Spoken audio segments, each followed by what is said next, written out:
historia de la moda.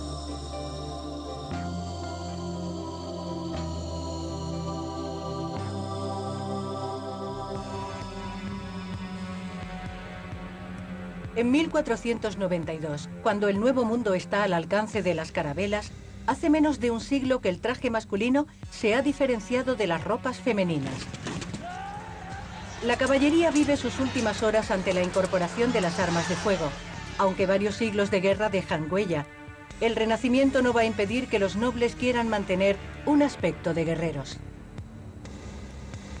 Del estilo viril de la corte de Francisco I a los corsés, las pelucas y los encajes de Versalles. Durante 3 siglos, las tendencias crearán unos estilos tan restrictivos como asombrosos. Aficionados a revivir la historia o enamorados de las tradiciones de antaño, van a desvelarnos una moda que refleja sutilmente un tiempo en el que la palabra natural apenas si era mencionada.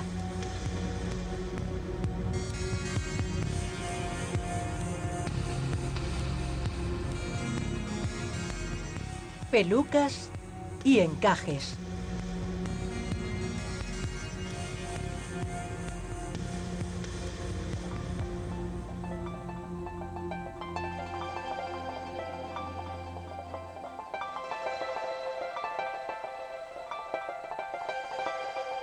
Al caer la tarde, se refleja en las aguas del Loira el esplendor del Renacimiento. Como en 1530, el castillo de Amboise revive las fastuosas veladas de la corte del rey Francisco. Para estos caballeros y nobles damas de hoy, el tiempo se ha detenido. Se imaginan como conquistadores que vuelven de Florencia, de Pisa o de Marignano. Miran hacia el oeste, hacia esa América que ahora está al alcance de las carabelas. Buenas tardes, bienvenidos. Estos caballeros están encantados de mostrar sus lujosas superposiciones de tejidos. Para empezar bien, tenemos unos entremeses para ustedes, noble asamblea.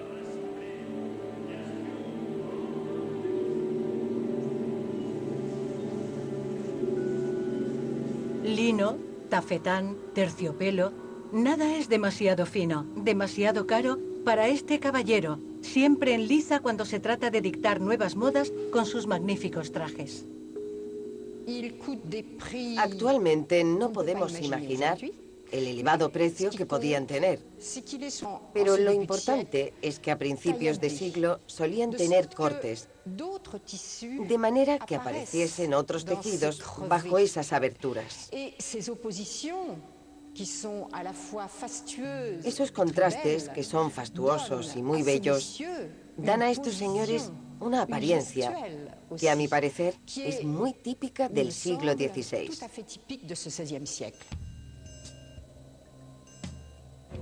50 años antes, unos mercenarios suizos, los lansquenetes, remendaron sus uniformes con trozos de tela arrancados a los vencidos, lanzando así una moda multicolor con cortes.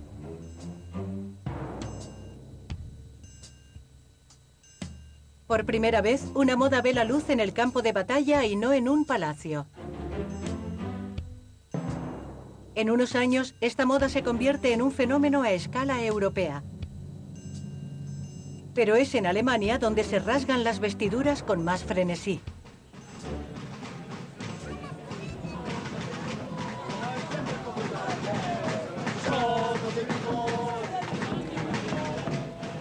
Como cada año, la gente se prepara en Puy-en-Velay para revivir la llegada de Francisco I, acompañado por su suntuoso séquito, como en 1535.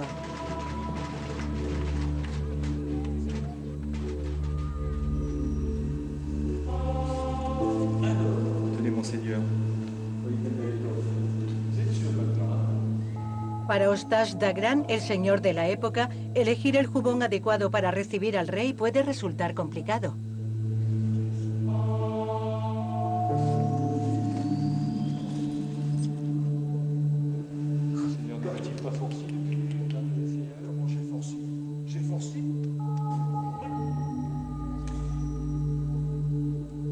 ¿Oscuro o claro? ¿Poco ceñido o mucho? ¿Bordados en oro o en plata? Jean Percerin, un joven sastre de futuro prometedor, aconseja al noble. Para él, lo importante es vestir a su cliente como un héroe, pero de la talla XXL. En el siglo XVI, continuamos viviendo en una sociedad en la que el guerrero tiene un papel destacado. El cortesano, por ejemplo, sigue siendo un soldado. Eso es lo que marca la diferencia entre los hombres del pueblo y los nobles. Los hombres del pueblo se someten a contorsiones y movimientos varios y no prestan atención a la simetría. En cambio, la nobleza, especialmente la de la corte, observa un extraordinario control de los gestos, de la simetría del cuerpo y de la contención de sus movimientos. Y eso es lo que, en cierto modo, denota su superioridad. Evidentemente para los hombres y mujeres de esa época, porque para nosotros no es tal. En la evolución de la moda nunca se habían adaptado tan abiertamente los símbolos heroicos del combatiente a la vestimenta civil. Como si el refuerzo de los hombros no fuera suficiente. En este busto esculpido en V de virilidad, empieza a despuntar entre los cortes del jubón la bragueta. En Italia, algunos sastres darán a esta protuberancia unos tamaños inesperados. El vestuario masculino era muy vistoso. A veces la bragueta podía evidenciarse de manera excesiva. En Módena, por ejemplo, como indica un cronista, había un sastre que realizaba braguetas del tamaño de medio brazo, muy desmesuradas, hasta que un día la gente indignada le destrozó su taller.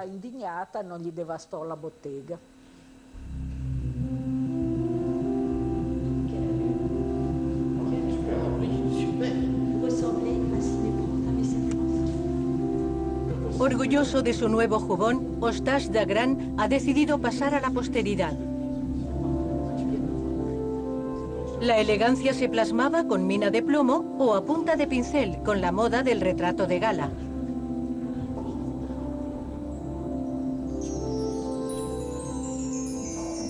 El indiscutible maestro de esta primera revista de moda es François Clouet. Con su retrato de Francisco I, la sofisticación alcanza nuevas cotas. Aberturas que dejan ver una seda de color crudo e hilos de oro bordados sobre terciopelo negro.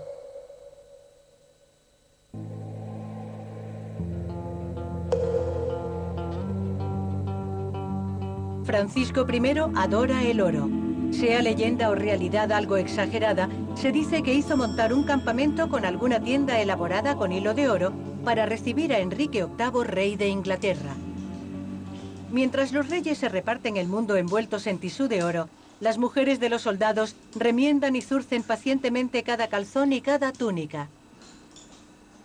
Los vestidos valen una pequeña fortuna, así que son remendados hasta que se transparentan de los raídos que están. El precio de las telas es tan elevado que los vestidos se heredan y nunca se tiran.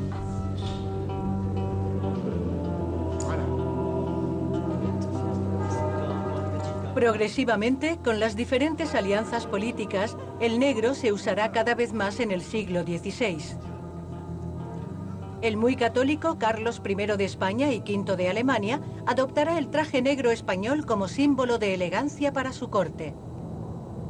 Pero de forma sorprendente, esta sombría severidad es adoptada por los adeptos a la Reforma, que la convierten en emblema del rigor protestante. Las confrontaciones teológicas entre católicos y protestantes desembocarán en fracturas de consecuencias peores. En París, el 24 de agosto de 1572, todos los protestantes vestidos de negro son masacrados sin piedad. El mundo cristiano está partido en dos y se sumirá en 26 años de guerras de religión.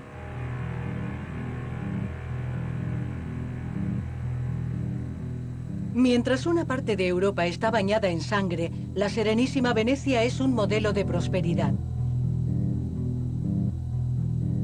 La República de los Dogos se convertirá en auténtica capital de la moda.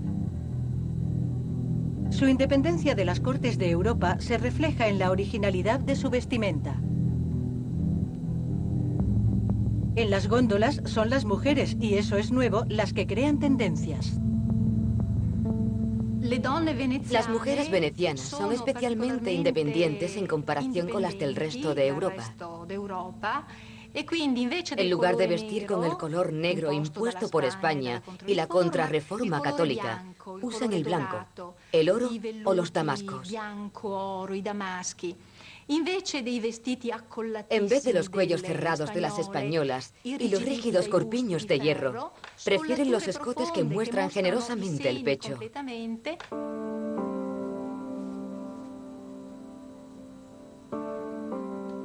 La cortesana veneciana desvela con voluptuosidad su feminidad.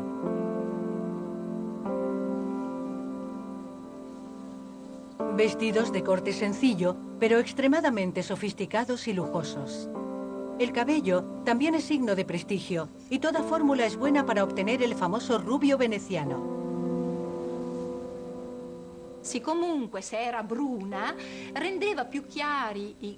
Incluso las morenas se aclaran el cabello de un rojo tiziano, aplicándose en el pelo la orina de un joven virgen, como decían las recetas cosméticas. Así que a fuerza de empapar sus cabellos con orina, obtienen unas mechas doradas.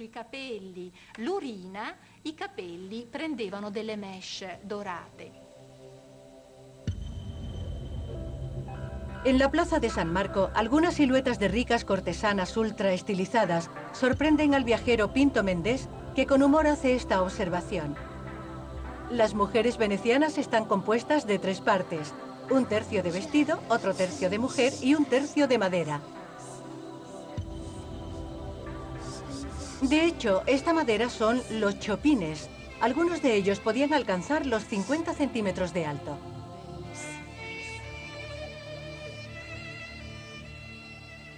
Estos singulares precursores de los zapatos de tacón tienen un doble objetivo: estar por encima de las clases populares e ir siempre bien acompañadas, ya que unos galantes servidores les ayudaban a mantener su precario equilibrio.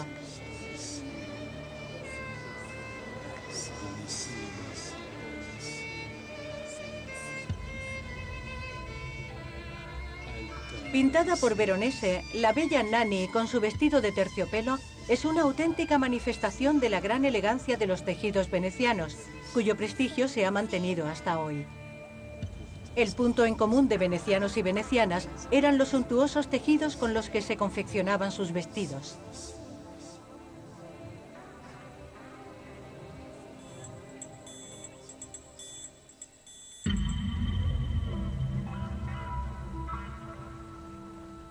El Gran Canal aún refleja los fastos del pasado y a algunos puede llegarse en Vaporetto. En el Palazzo Corner Spinelli, prestigioso escaparate de la familia Rubelli, una dinastía de tejedores que se remonta al siglo XVI, la magia de las telas venecianas se muestra con guantes blancos y tomando infinitas precauciones. Para cumplir el pedido de un museo o de un gran cliente de Oriente Medio, Lorenzo Rubelli no duda en sacar a la luz por unos instantes unos tesoros como esta pieza, que data del siglo XVII. Para recrear telas originales, la casa Rubelli también busca inspiración en los cuadros de los maestros de la pintura veneciana.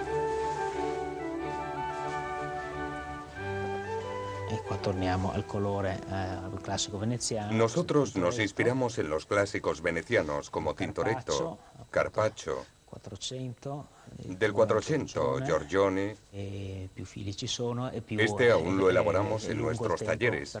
Es el que más se tarda en tejer.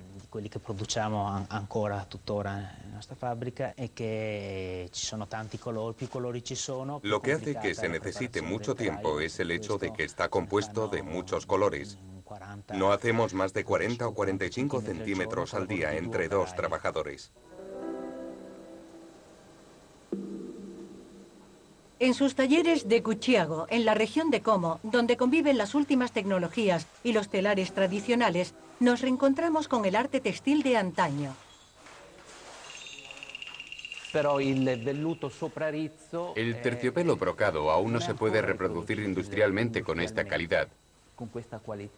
Aquí conseguimos alcanzar una gran calidad con un número elevado de hilos por centímetro. El pelo es bonito, compacto y con colores espléndidos.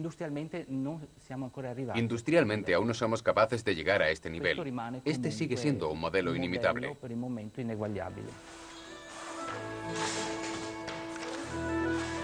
Actualmente, el prestigioso terciopelo veneciano se exporta muy lejos. Algunas de estas piezas únicas se venderán en Shanghái, invirtiendo así de algún modo el rumbo que le dio a la historia un tal Marco Polo.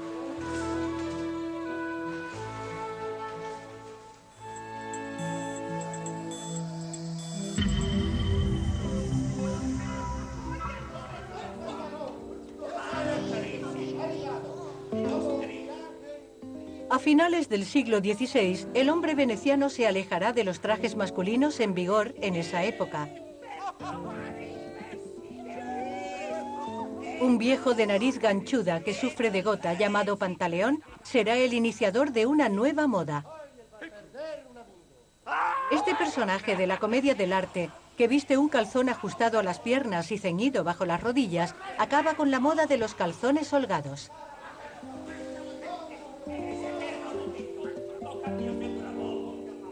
Al perder su resonancia veneciana, el pantalón se convertirá progresivamente en una de las bases del atuendo masculino moderno.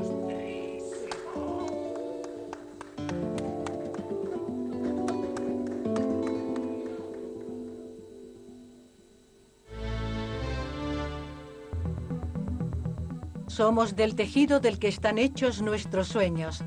Shakespeare resume así la huella que deja el hombre en un mundo cartografiado, con una naturaleza cada vez más controlada y geométrica, como muestran los jardines del castillo de Chenonceau. Los vestidos no escapan a esta búsqueda de modernidad. Controlan y dan forma geométrica a la silueta natural del cuerpo. Una de las características del vestuario de finales del siglo XVI son las grandes golas de encajes, que son un fenómeno bastante extraordinario, ya que ¿para qué sirven esas enormes golas que llevan hombres y mujeres? No hay diferencias entre hombres y mujeres. La gola presenta la cabeza de quien la lleva, como si estuviera desenganchada del cuerpo. Es como si literalmente fuera una bandeja. Este trozo de muselina adornada con encajes va a alcanzar proporciones asombrosas gracias a sus hábiles pliegues. Onduladas, enormes y redondas en la corte de Enrique III en Francia, se despliegan en abanico en la corte de Isabel de Inglaterra.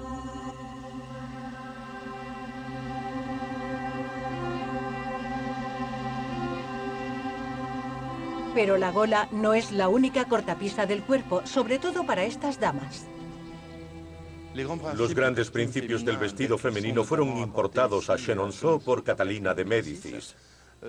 En primer lugar está el guardainfante, es decir, en lugar del vestido con forma de cono, ahora tenemos uno mucho más amplio que va a reestructurar el cuerpo con unos anillos laterales y con una estructura de mimbre, de hierro o de barba de ballena.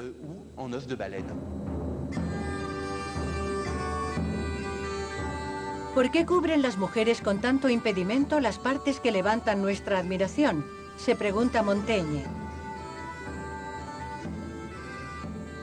Con los cuerpos envallenados y los guardainfantes, la moda tiende a desnaturalizar totalmente la silueta femenina.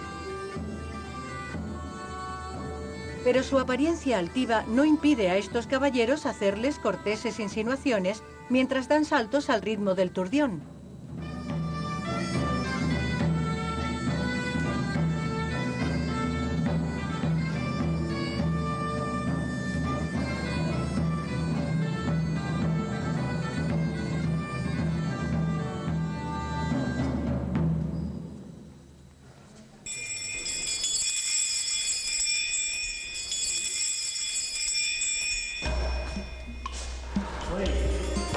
Para los hombres acomodados, bailar está bien, pero jugar al jeu de paume es mejor. En 1603 es el deporte número 1. En París hay más de 250 pistas, como la del castillo de Fontainebleau.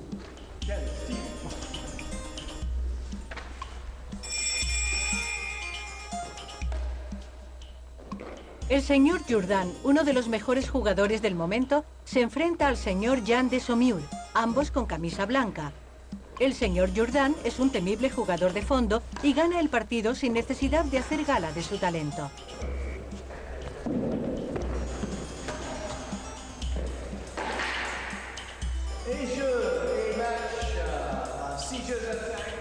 El vencedor simplemente se seca el sudor y se pone otra camisa. Desde el fin de la Edad Media se ha perdido la costumbre del baño y solo se lavan con agua la cara y las manos. Así que ponerse ropa limpia era una forma de lavado en seco. El hecho de que su ropa sea blanca muestra de forma indirecta, pero a la vez perceptible, que su piel está limpia. La camisa sirve para calcular la pulcritud, por el modo en que puede impregnarse del sudor y cómo se puede impregnar del perfume. Es un trabajo extraordinario el de la ropa, que lleva a un estado del cuerpo y al mismo tiempo permite hacerlo visible a los ojos de los demás. El blanco, llevado como una segunda piel, pronto se impone en todos los guardarropas. Como dice el mosquetero Cyrano de Bergerac a principios del siglo XVII, hacen bien en morir por su patria. El asunto es importante, pues se trata de ser el vasallo de un rey que lleva una gola o del que lleva una golilla. Muy sensible a los cambios en la forma de los cuellos, elegirá su campo, el de la golilla que lleva su rey Luis XIII. Este nuevo cuello blanco revela un cambio de moda radical, el estilo de capa y espada. Cuando se trata de blandir la espada por un asunto del corazón o de honor, desafiando la prohibición dictada por el cardenal Richelieu, los mosqueteros usan unos nuevos trajes, denominados de estilo francés, que son más deportivos, después de más de un siglo de ropas ajustadas.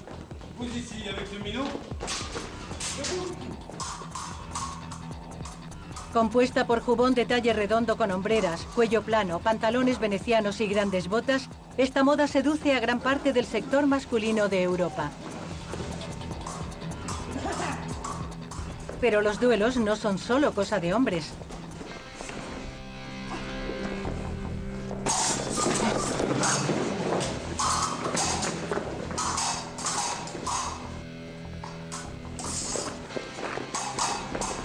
Algunas mujeres, como Madame de Saint-Valemont o la intrépida Jade Lamopin, liberadas de los guardainfantes y los corsés de ballena, llevan unas largas faldas plisadas con un sencillo corsé de encaje y también suelen usar las botas, pero en secreto.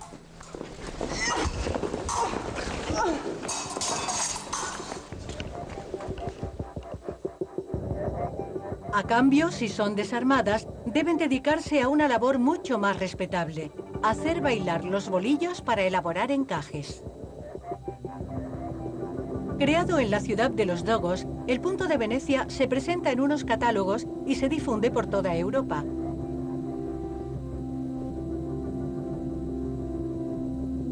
Símbolo de distinción social, los encajes serán prueba de buen gusto y deberán llevarse desde muy pequeños, a cualquier precio. Los encajes blancos acabaron, ¿cómo lo diría? Acabaron siendo confinados al cuello para destacar el rostro. Los ojos son las ventanas del alma, según los humanistas. Así que se trata de destacar los ojos. De hecho, los encajes blancos son como un proyector sobre la cara.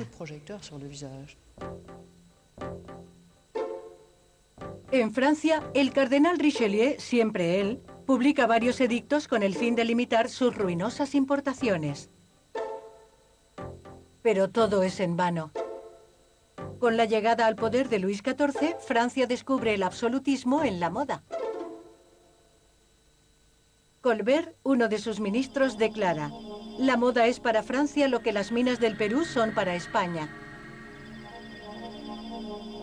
Este hijo de un pañero decide dar una proyección muy particular a los encajes, haciendo que se fabriquen directamente en los talleres reales. Las trabajadoras, auténticas virtuosas de los bolillos, crearán el punto de Francia, que poco a poco impondrá su monopolio. Sin embargo, su coste sigue siendo prohibitivo, pero el dinero que se genera con su comercio llena las arcas del reino.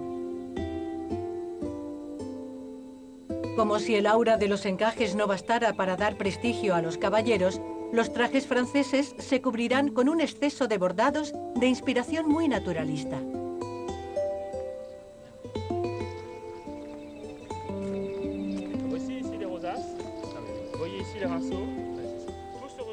En los jardines de Vaux-le-Vicomte, en la primavera de 1661, Pierre Vallée, jefe de los bordadores del rey, viene a contemplar los setos recortados de forma impecable de los jardines de Nicolas Fouquet, primer ministro de Luis XIV. El rey también admira los jardines, pero su envidia no conocerá límites. Ordenará encarcelar a Fouquet y decidirá construir un palacio aún más grande y con unos jardines aún más bellos, Versalles. Los jardines a la francesa se convertirán en una fuente inagotable de inspiración para los bordadores. Flores, setos, rosales o follajes bordados acompañan con fastuosidad la aparición de los famosos pantalones importados de Alemania por un conde palatino, Ringgraf.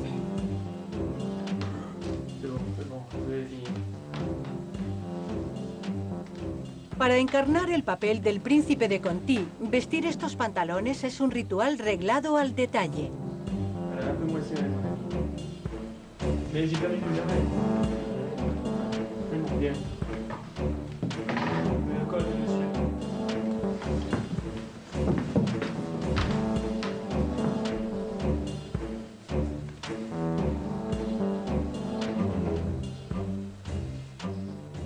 De gran amplitud, no dejan intuir la separación de las piernas. Es el último grito que da un nuevo giro a nuestra idea de la virilidad. Los ringgraf son una especie de minifalda que se lleva sobre un calzón blanco del cual se ve la parte baja. Lo que resultaba bastante gracioso era ese conjunto de cintas que caían como si fuera un mandil, los encajes que se encuentran en los puños y también bajo las rodillas. Dichos detalles transforman a estos personajes de una manera sorprendente y yo diría de forma barroca.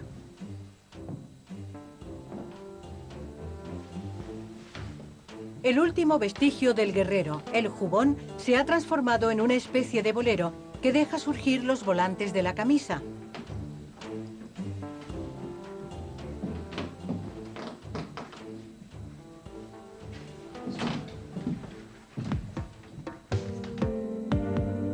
El príncipe de Conti, que se prepara para mostrar el prestigio de su nuevo traje, no sospecha que al mismo tiempo es ridiculizado por la persona que recibió su ayuda cuando vivía en Pesnas. Jean-Baptiste Poquelin, conocido como Molière, ensaya la Escuela de los Maridos, que interpretará dentro de unas semanas en el Teatro del Palacio Real. Con su personaje Sganarelle, fustiga los pantalones Ringgraf. No es por mí que yo me debo vestir. Y en estos grandes cañones, como si grilletes fueran, se introducen cada mañana las piernas esclavas y os hacen caminar como a hombres galantes, con las piernas abiertas tal que lucierais volantes. Sin duda os complacería verme ataviado así, ya que vos mismo tan ridículo vestís. Pero de entre todos estos disparatados atuendos, Molière evitó hacer burla de la peluca. Como artista consumado que era, sabía que ésta tenía mucho valor y que la gente de teatro no podría pasar sin ella.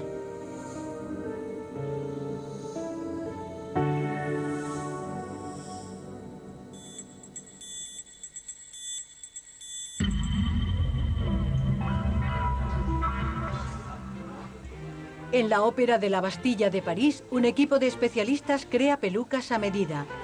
Rizadas, trenzadas, con forma de bolsa, con una trenza o con cintas, como hacían los peluqueros de la época después de tomar las medidas de la cabeza y de elegir el tinte. Así empieza una labor muy pesada, la implantación pelo a pelo. Pasamos los cabellos por la malla, enganchamos un pelo y le hacemos un nudo. Y ya tenemos un cabello implantado.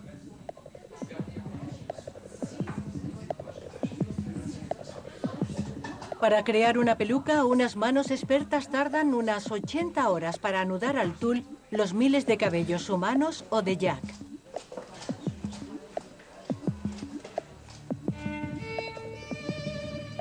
Para mantener el ánimo, una peluquera prefiere no contarlos y piensa en el placer de peinarlos después. Con rulos modernos o tradicionales, se pone el empeño en la creación del rizo y no importa el tiempo que se tarde.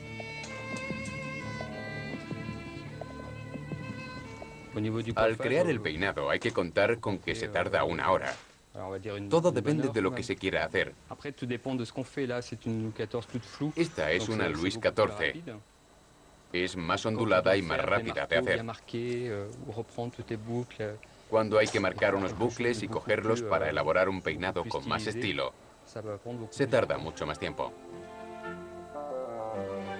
En el taller, los peluqueros deben saber recrear, como en aquella época, 45 tipos de pelucas diferentes.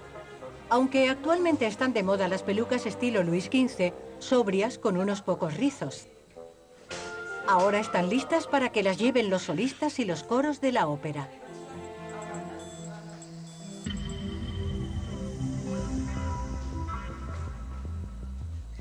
Por cuestiones de etiqueta, los nobles deberán ir ataviados con pelucas durante 1 siglo y medio. Esta moda fue lanzada involuntariamente en 1633 por Luis XIII, que había perdido sus cabellos tras una enfermedad. Como si la obligación de llevar peluca no fuera suficiente, en el siglo XVIII nace un ceremonial muy particular, el empolvado. El ayuda de cámara de Jacques Common, duque de la Force y esposo de Anne-Marie de Bosmélé, se esfuerza para que no se le vaya la mano aplicando el almidón. Este ritual se impuso y se llevó hasta el extremo. Sébastien Mercier lo destaca en sus crónicas. Hombres, mujeres, niños y militares. Nadie escapa a esta nueva moda, de manera que un aristócrata dispensa tanta harina a sus cabellos como a su estómago. Señor, ¿puede quitarse la máscara? ¿Y bien? Listo, señor.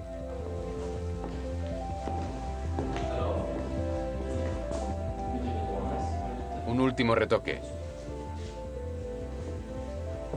Que tenga una buena velada.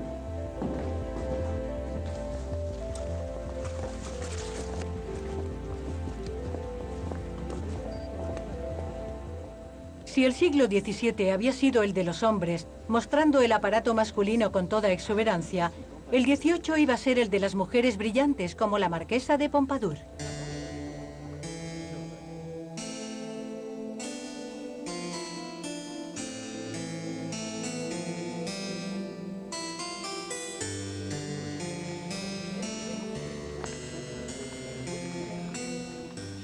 A finales de la primavera de 1768, si algunas damas se pasean con una máscara, no es para pasar desapercibidas a los ojos de estos caballeros. Es sencillamente para mantener la palidez de su piel aprovechando el calor de un tímido sol. Pero la moda no es solo cuestión de palidez, también lo es de vestir colores vivos. En contraste con su piel, estas damas se vuelven locas por las telas de algodón, ligeras y coloridas, que vienen de la India. Asistimos a un auténtico fervor de las clases dominantes por estas telas. Parece ser que por varias razones. Por la novedad, por su originalidad. Son colores muy brillantes, ya que utilizan un sistema de impresión que permite a los colores ser indelebles y especialmente vivos. También son telas muy caras y muy raras, y por la distinción que otorgan estas telas indias a la aristocracia, son muy apreciadas. Mientras las fábricas de telas indias trabajan a toda máquina, el pueblo, y especialmente los campesinos, sufren todas las penalidades del mundo para escapar a su condición de pobres.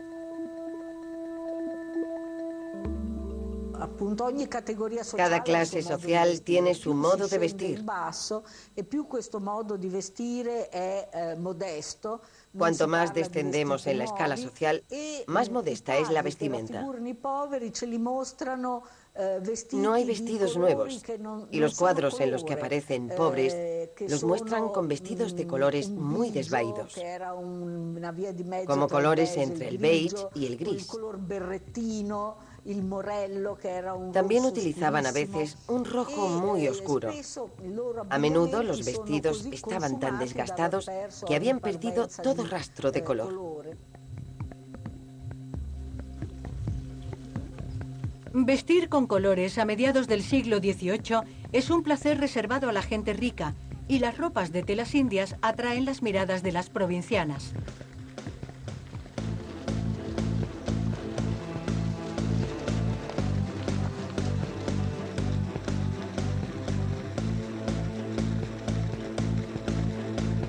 Jean-Jacques Rousseau, un gran observador, escribió: «La moda domina a las provincianas, pero las parisinas dominan la moda». Esta dominación implica una nueva recomposición del cuerpo. Las parisinas deben sufrir los corpiños emballenados y ver sus caderas ensanchadas por voluminosos miriñaques.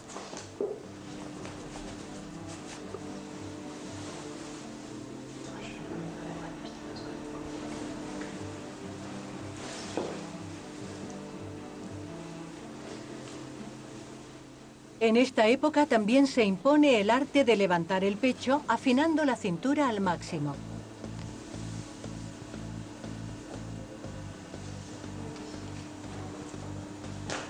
Esta mujer, que contiene el aliento esperando que no le falte el aire durante su velada, no sospecha que 2 siglos más tarde el corsé seguirá estando de actualidad.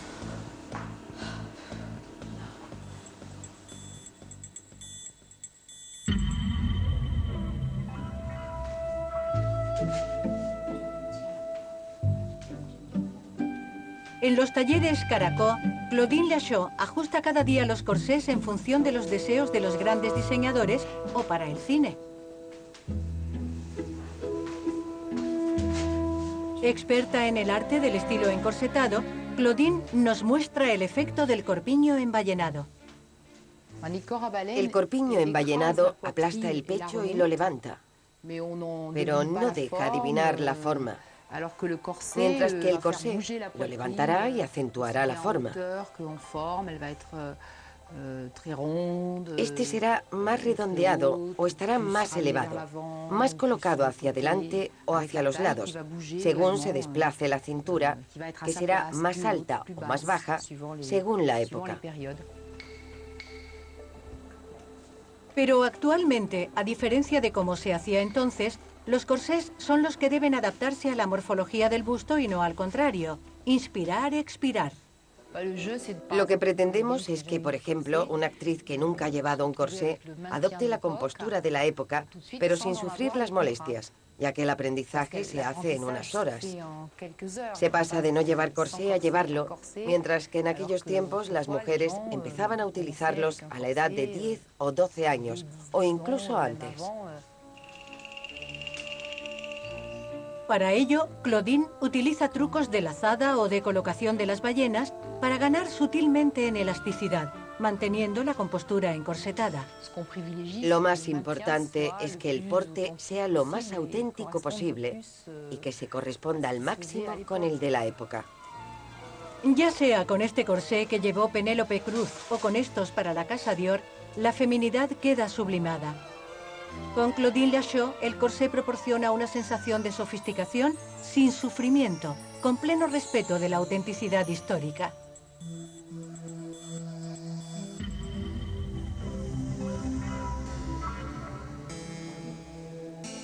En la segunda mitad del siglo XVIII, la condesa de Bosmélé, divinamente encorsetada en su vestido de tafetán, aprovecha los últimos rayos de sol para arreglarse.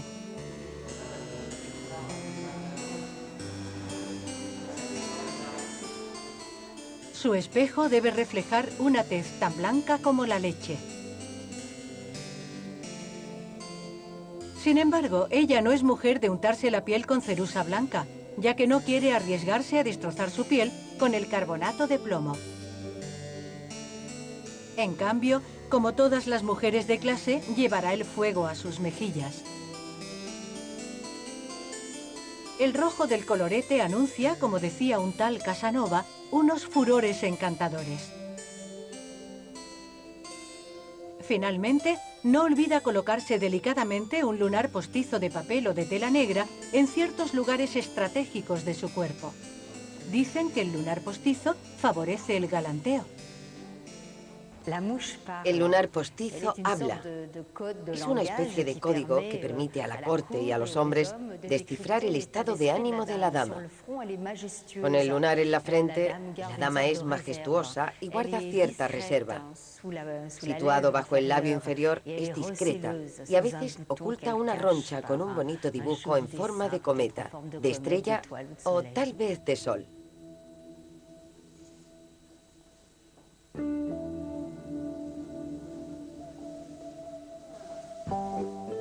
Una radiante Madame de Bosmélé ha decidido innovar al hacer que interpreten la obra de un joven prodigio que parece ser superdotado, Mozart.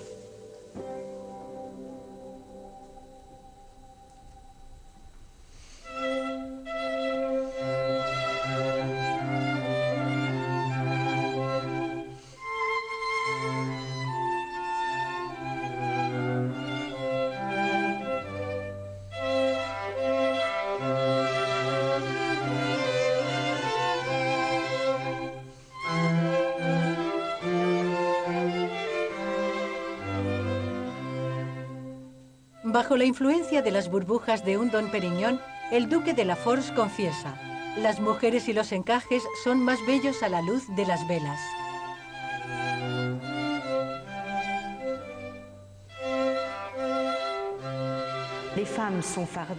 Las mujeres se maquillan porque la luz de las velas produce un juego de colores anaranjados, rojos y rosas y da a la cerusa unos tintes bastante misteriosos.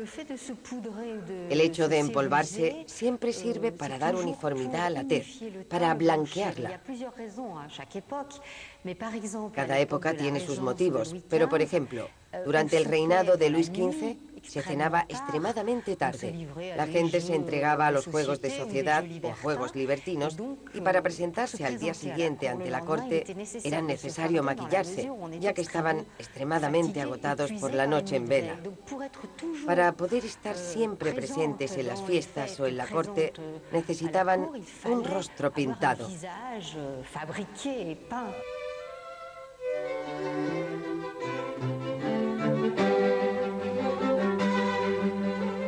El perfecto caballero no escapa a los efectos del maquillaje, pero sus vestidos, bajo la influencia del corte de los uniformes militares, se han moderado considerablemente.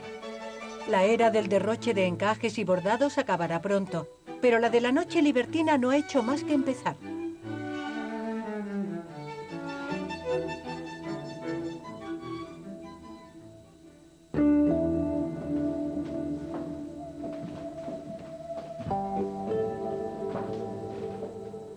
En 1778, desde que la reina María Antonieta ha permitido a su costurera personal trabajar para otras personas, un nombre está en boca de todos: Rose Bertin. La modista dispone los últimos detalles de su tienda, el Gran Mogol, unos minutos antes de la apertura. Como sus colegas, obtuvo 2 años antes el privilegio de crear peinados y ropas. De este modo, este gremio se convirtió en el precursor de la alta costura. El comerciante de moda pone en marcha todo el aspecto de la seducción en los vestidos y para ello añade algo más, que son los complementos, los numerosos adornos de los que dispone. Los volantes, los perifollos, los bullones. Pero también se encarga de los zapatos y de los peinados, puesto que el comerciante de moda se encarga del cuerpo y de la cabeza. Tiene una doble función, así que el aspecto global de la persona está bajo la batuta de estos grandes directores del buen gusto, que son los comerciantes de moda del siglo XVIII. Al conocer el lugar donde se creaban las tendencias, la baronesa de Oberkirch comenta: Por todas partes había damascos y satén briscado, y en un juego de espejos se veían sublimes sombreros. Mademoiselle Bertin me pareció una persona singular. Crecida por su importancia, trataba de igual a las princesas.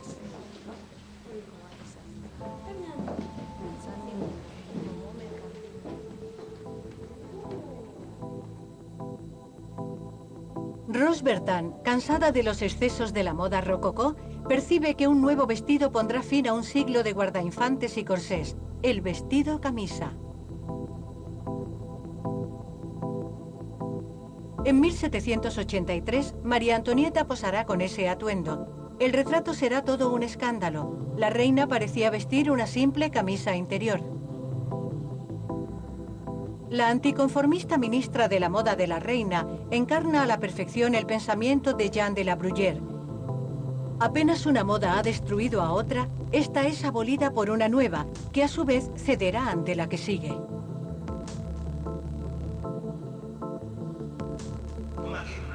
Han pasado los siglos y los comerciantes de arte han dejado su sitio en la Rue du Faubourg Saint-Honoré a los grandes diseñadores como Christian Lacroix.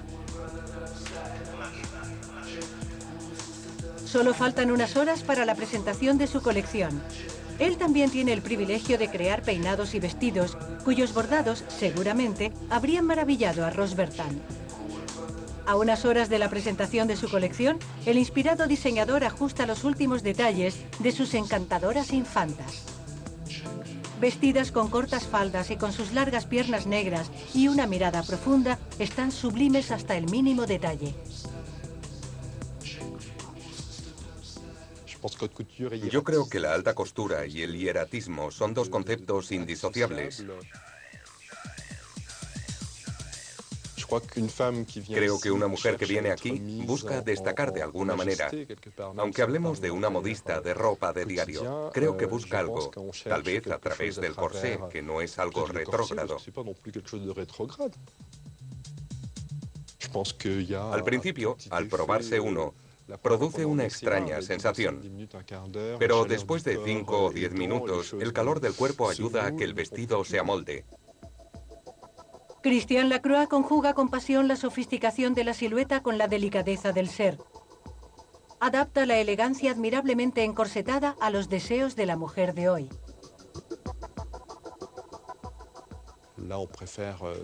Preferimos probar con tejidos que se sostengan por sí solos, para que haya un contacto con el cuerpo más inmediato. Pero yo creo que en esa época eso no suponía una tortura para las mujeres, sino que sentían que el vestido les pertenecía y que ellas pertenecían al vestido como un insecto y su caparazón. Actualmente, con esta idea de velocidad, de rapidez, se busca el máximo efecto con el mínimo estorbo, porque es necesario que el vestido se apoye en un punto. Normalmente suele ser el corpiño, pero puede ser el cuello o las caderas. Pero lo que me gusta es que se sostenga solo.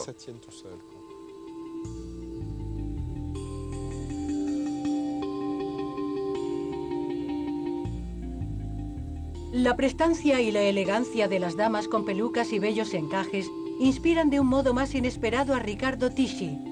Este adepto al negro ha sucumbido a los encantos de los atuendos barrocos. Personalmente, como Riccardo Tisci, adoro todo lo relativo al siglo XVIII. Las formas, los encajes, el negro, todo lo que es misterioso. Fanático de los ambientes góticos y de la música rap, Riccardo Tisci también rinde homenaje al estilo encorsetado.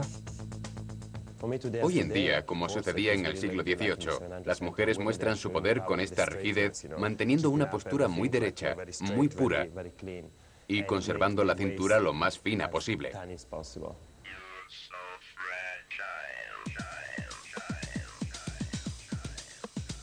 Estilizada por cinturones de gran tamaño, conjugando el rigor del negro con la virtuosidad del corte y sobre tacones vertiginosos que recuerdan a los chopines, la feminidad, según Riccardo Tisci, aspira a una refinada elegancia y juega encantada con la dualidad. Creo que el elemento principal de la colección, incluso en los vestidos más románticos como el verde o el blanco, es que todos simbolizan una forma de severidad. Estas amantes, mujeres con clase o infantas hieráticas, con su destino en sus manos, parecen compartir la idea de la marquesa de Pompadour. Después de nosotras, el diluvio.